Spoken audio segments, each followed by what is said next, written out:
Okay, so I got 1.5 million for less than $1,000. You're not gonna pay $1,000 for that. Like right now, if you wanted 1,000 shares of Stellar Lumens, you're gonna pay somewhere around, because there's 72 cents, about $720. And probably with tax, it goes up and down. So that's why you don't invest big. You know, you spread your portfolio out a little bit. I mean, some of us have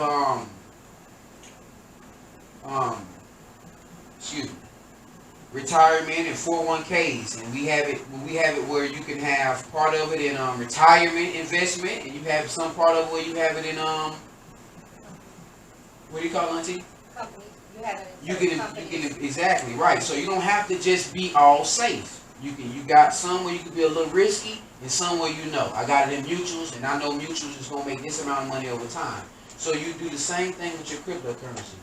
You don't take the last $30,000 you got and say, Lord, please, next week I need this money, and I just got to have it, and I know it's gonna happen because the man is gonna say the name of this coin, and it's gonna go through the roof. Somebody else it might work for, but for you, your 30,000 may turn to 10,000 because it's volatile. It's up and down. So what I would say is, if you got 500, a lot of times we take our tax money and I say we because it's our culture, it's us, it's everybody. We go spend money here, we go here, we go do that. But you can just take that little bit. If you can just take 300, if you can just take 500, if you can just take 200 and just put it over there. If you can just take a little bit, if you can just take $20 a month and say, this how I'm by the end of the year, we're gonna have this amount of money into this account. That's how I started. The goal was to say, okay, every month we're gonna put $40 in. And by the end of the year, whether it goes up and down, we've made our investment, and it's gonna go from there. At the end of the year, once we're all done investing, we're gonna watch it for 2 years, 3 years. And at the end of that 3 years, if we say, well, it ain't really made us no money, and we got some money left, let's take it and do something else with it. I mean, you still got vacation money. You still got money to do whatever you wanted. You had your money in a bank account. And a lot of guys, the rich, the wealthy, those who invest, they see cryptocurrency as just that. It's a digital asset. It's a savings account. It's not for you to go and splurge and go into Walmart and use your cryptocurrency to buy everything and go here and go there. And no, it's when if you got that cryptocurrency saved up, you just never know. It may be a time where you really need some work on your car, you need some work on your house, a roof done, and you go right there and get that cryptocurrency, cash it out, and the money right there. And it's like you never lost anything because you just had it sitting there and it's available to use. So does that? No, you can actually, with cryptocurrency, believe it or not, you can actually take your money and put it in a US dollar coin. And for every penny that you put it in under that US dollar coin, it is backed by US dollars. So if you took it, say you had 500 today, and tomorrow you woke up you made 900 because a few of your currencies made some money, and you say, I'm gonna take this currency and I'm gonna switch it over to US dollar coins now. It's still like a cryptocurrency, but it's backed by the US dollar. It does not gain or it does not lose. You still have that $900. If you want to cash, if you want to take $300 out, because I've made money and took money off my cryptocurrency and left money right in there. So you have that availability. All right, let me ask you this: do you have to download an app to monitor it? I remember you mentioned an app. So how would you be able to monitor it? Yes, sir. Like Through an app. Through an app. You can monitor it 24/7 through an app from your phone. And they have several apps. They have you can go to a Bitcoin machine and purchase Bitcoins. You ever see the machines look like ATMs? Where you can go purchase Bitcoins and then take your Bitcoins and transfer it into another cryptocurrency. Because I didn't know either. The first time I kept trying to figure out why people were spending at these machines. I seen a lady one day and she had thousands and thousands of dollars and she would sit right there putting in the machine. And and she was buying Bitcoins. And Bitcoins, I think at the time, had went to 7,000. So if that woman held onto that Bitcoin, she probably is in a new car around here right now. Bitcoin is like physical coins? No, it's digital. It's all. But you go to that machine and it gives you a receipt with that key code. So then you go to your app or to whatever you're using, and you put your key code in, and then your digital currency is available. So you saying it's kind of like when you get on with a 401k when it comes to your job, they ask you like if you're 40 something, you want to invest, you want to spread your 401k out, and then they say if you're younger, you want to be more riskier. Once you're close to retirement, that's how you do it also. Well, I mean, you can, like in other cryptocurrency, like in 401k, you can either monitor. On my job, you can either monitor your 401k yourself, or you can let them monitor it, and they can keep investing it in much more safer stuff. Well, in a sense, I'm pretty sure there are people out there that are doing that, monitoring your cryptocurrency for you. You have what's called day traders. The same way with stock market, you have day traders for cryptocurrency. So you can also do that as well. Like you said, cryptocurrency is volatile, so it's not like mutuals. There is no really safe cryptocurrency. The safest cryptocurrency would be Bitcoin because it's the most established. It's the safest. It's the just like when you go to websites, you don't go to all URLs. You don't get all your information from Wikipedia. You got to go to Encyclopedia Britannica to make sure it's facts. I mean, because anybody can go into Wikipedia and update it. Okay, so what I mean by that is, Bitcoin is more for sure. Everybody else, a lot of the other ones that are coming along, Ethereum is more for sure. A lot of the ones that are coming up, they're in those stages of trying to be more legitimate back and more widely used. Now, every Bitcoin is not gonna make it. You're not gonna make it. So that's just a matter because everybody's not gonna use every person's coin, every company's or whatever group's coin. Now, the reason why I asked it is I see I was researching a little bit, and I see, like you say, a lot more well-established companies, and rich people back in Bitcoin. Now I'm gonna tell you why. You hitting it right on the head. Why are more companies and more places backing Bitcoin and different cryptocurrencies? It's simple. The future's coming. It says right there on the worksheet, people. The future's coming. The digital currency electronic payment, DC/EP, is a digital version of the yuan, China's national currency. The DCEP is backed by yuan deposits held by China's central bank and has been under development for slightly more than 5 years. Under the current arrangement, banks are required to convert a part of their yuan holdings. They're required, okay, I repeat that. Under the agreement, banks are required to convert a part of their yuan holdings into digital form and distribute them to businesses and citizens via mobile technology. So what does that mean? China already has it. China already has a digital currency, and they're making their banks back it, and they've been working on it for the last 5 years. So if they're telling us they've been working on it for 5 years, they've been working on it for 15 to 20. It's too many people, and you can't keep currency. You can't keep printing money. The more money you print, the more it's devalued. So you just can't keep printing money. And so is it safe to say that's how we now able to use Cash App because they transfer U.S. dollars into the form of Bitcoins to just make that transaction between person to person, probably like when you're using I'm not sure. apps like that? I'm not sure, but I know that you can purchase Bitcoin on Cash App now. You can purchase Bitcoin on the stock market now. It's available on the stock market. I'm not sure if the Ethereum token is. It may be. But you can purchase Bitcoin on the stock market. You can purchase on Cash App, PayPal, I think, and other places. It's becoming readily available to a lot of places. I know Miami. I heard of the stadium in Miami was taking Bitcoin and some other stadiums. And there are actual cities that only operate by cryptocurrency. So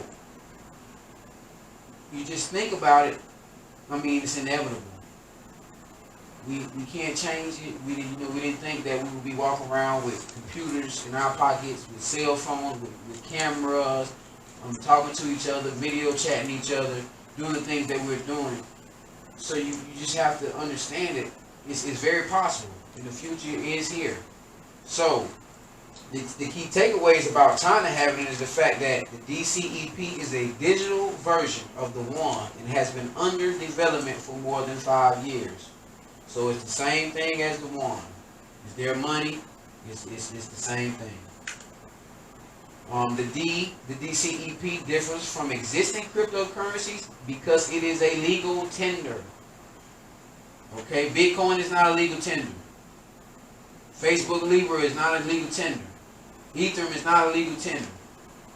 It's not a legal tender, but the DCEP is.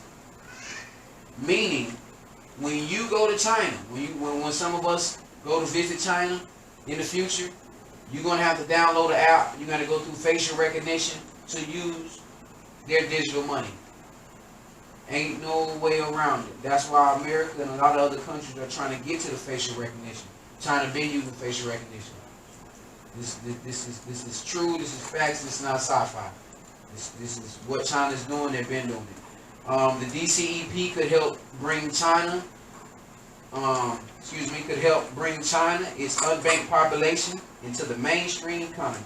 They accelerate the move to a cashless society and internationalize the renminbi's use in the trade settlements. Now, I've heard that term right there before. I didn't actually do any research on that.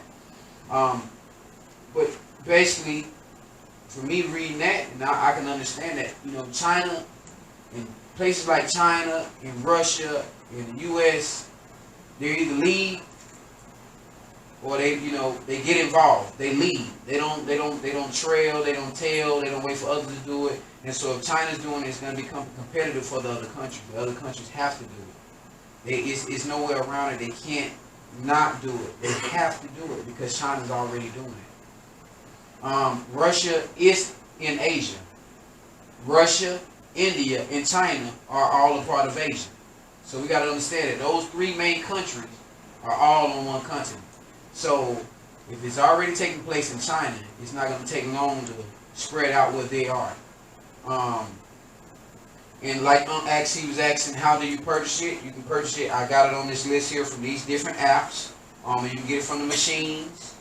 I myself use Coinbase. It's pretty simple.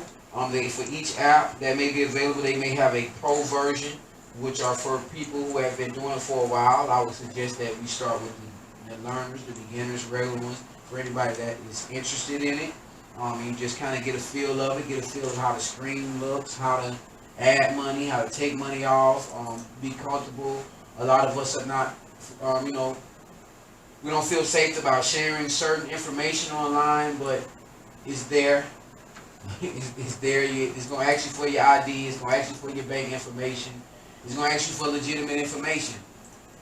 So if you want to set it up, like I said, that's the one I use. I do use Coinbase, and there are others. And just to throw you guys some Easter eggs in there, something you can research about. Okay, you can do your research about this. In correlation with COVID-19 and the shutdown, the stock market, the world and the stock market experienced one of the biggest crashes, and we know nothing about it because we was all inside. And this was in December of 2019, and it was the shadow banking system. If anybody have ever heard of the shadow banking system, they crashed. What is the shadow banking system? The shadow banking system is the group of financial intermediaries facilitating the creation of credit across the global financial system, but whose members are not subject to regulatory oversight. The shadow banking system also refers to unregulated activities by regulated institutions. So, just like our government, our military, we have military that, that do operations out in the open, and they do operations that we know nothing about. Black ops and, the different sectors, Navy SEALs, that do the dirty work. So this group sounds to me like the bank of the dirty work, that does a little bit of the dirty work to keep all of us afloat. Well, this large group crashed. So you can just do a little research about that.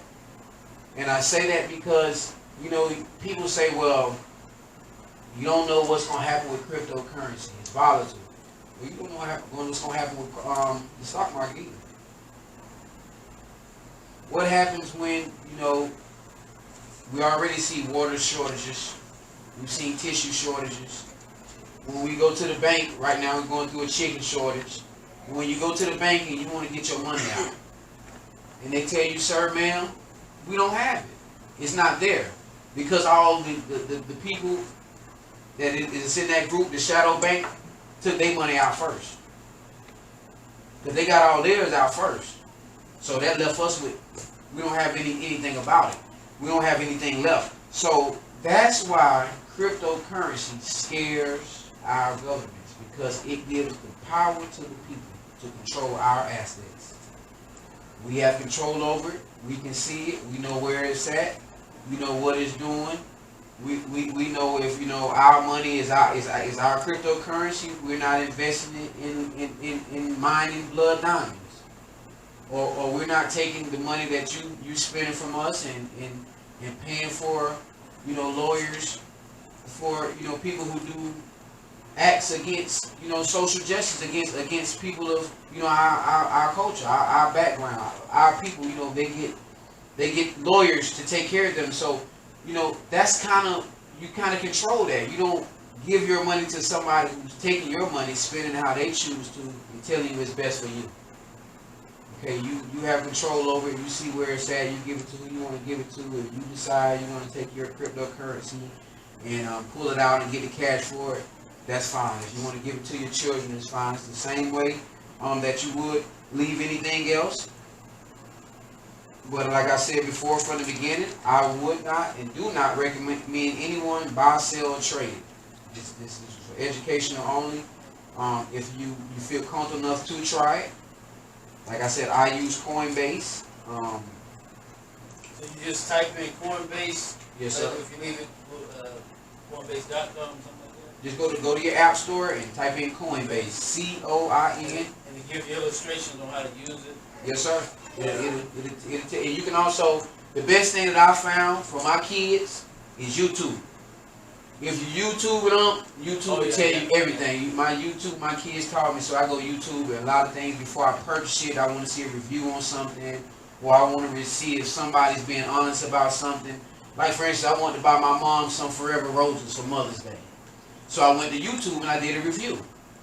Because these roses are $300, $400, $500, $600, and they're supposed to last a year. So the young lady, she went on there, she cut it open, and it's just styrofoam. It's just glued in. So automatically I say, that ain't worth my $300-400. I could do that myself. So I do use if you go to YouTube and they have different people that do talk to you and tell you different things. If you are you familiar with a guy that does Rich Dad Poor Dad? Okay, Rich Dad Poor Dad. He's an investor. He has money in Ethereum as well, and he does have podcasts, and he has people come on and talk to you about cryptocurrency, and a little bit more in detail, more experts, and could give you more insight about it a little bit more. And he's an older, wiser guy, so he's, like he says, the new guys are teaching him. So he has those guys on and they teach him and they tell him where to go, what apps are available, where on site you can look for it. So pretty much that's how I kind of got started. I heard a gentleman mention it, cryptocurrency, and whole cities being, using crypto, and so it piqued my interest about 3 years ago.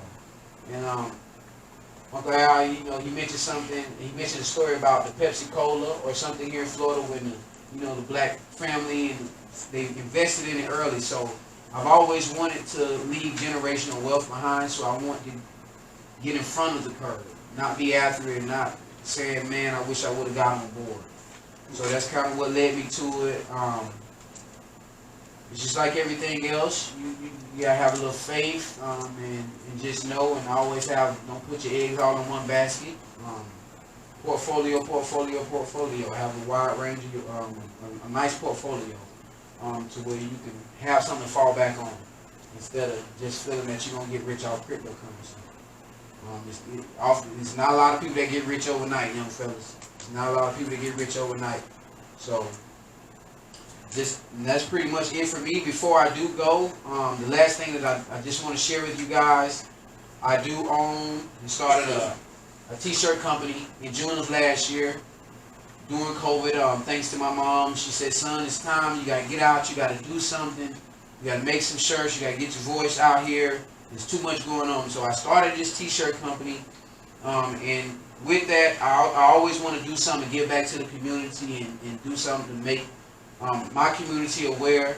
So we started this year the Elaine Lupus Challenge. Elaine's Lupus Challenge.